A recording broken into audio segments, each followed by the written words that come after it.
Welcome to this video on Boxplots and outliers. Basically all a boxplot is a graphical representation of how the data's organised. Okay, so we've seen histograms and things like that. It's similar, it's just another way of organising the data. To draw a boxplot, we need 5 key pieces of information, and they are the minimum value, quartile 1, median value, quartile 3, and the maximum value. This is known as a 5-number summary. So I've got a sample set of data up there.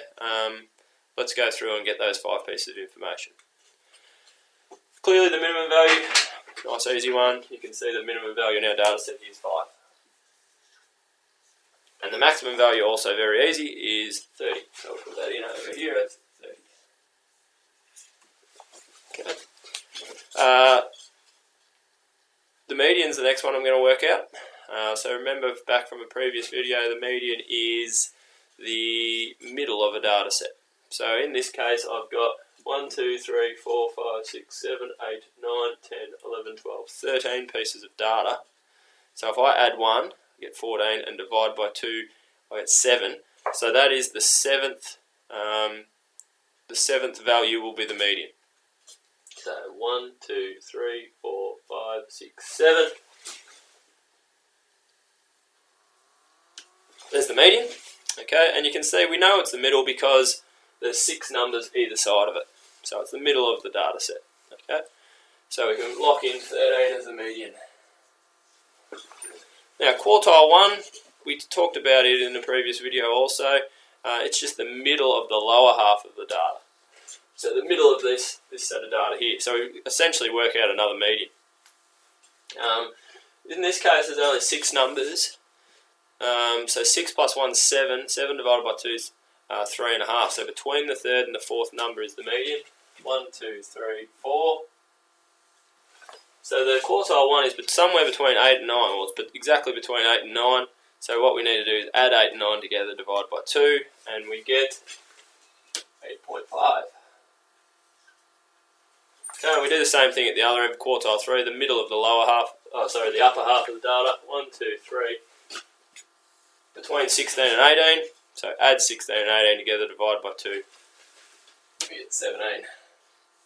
Okay, so now we have all the information we need to draw a box plot. We'll start drawing it. Sometimes known also as a box and whisker diagram, and you'll see why in a minute. So minimum value is 5, we're going to put a dot. Put a dot above 5 on my scale.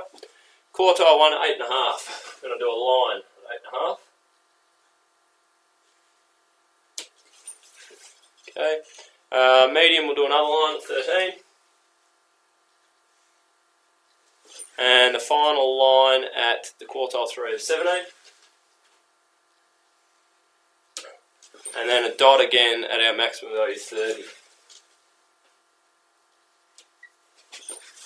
Okay, and now we'll join it all up. Okay, and you can see there's our box, and there's our whiskers, which is why it's sometimes called a box and whisker diagram, but essentially what it is, it's a box plot.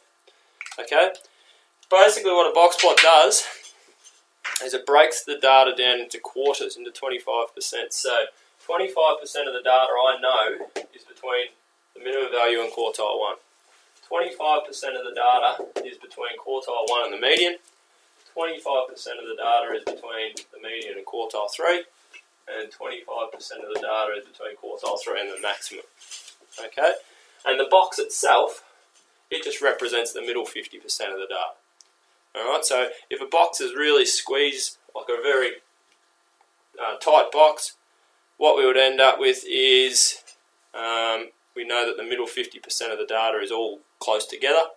Okay, if that box is spread out, what we would end up with is the middle 50% of the data is over a bigger range.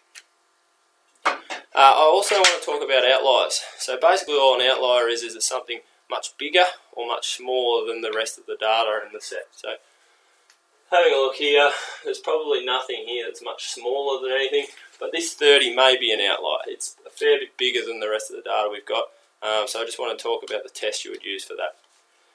This is a formula we use. quartile 1 minus 1.5 times the interquartile range is the lower fence. Okay, so anything lower than this value when we calculate it will be the lower fence, or will be an outlier.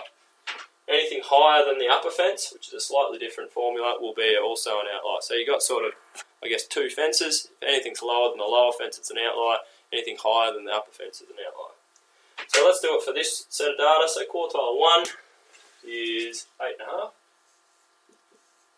And we need to take away 1.5 times the interquartile range. Now the interquartile range here is 8.5. And the interquartile range is just the quartile 3 take quartile 1. So that gets me a value of negative 4.25. So if I've got any values lower than negative 4.25, they would be an outlier, but we don't. So there's no outliers down here. Upper fence, quartile 3 this time, 17, plus 1.5 times interquartile range. And this time we get a value of 29.75. So what that's telling me is any value larger than 29.75 is an outlier. Now we actually do have a value larger than 29.75 here. We've got a 30. So that 30 is now considered an outlier. Okay. So what we would do is we would change our box plot a little. Okay. So 30 itself will be marked as a dot on its own, an outlier. And what we would then do is we'd then look at our next highest value. Our next highest value is 19, which is here. And that will become our new box plot, okay, with to there, and then an outlier, and a number that's away on its own, okay.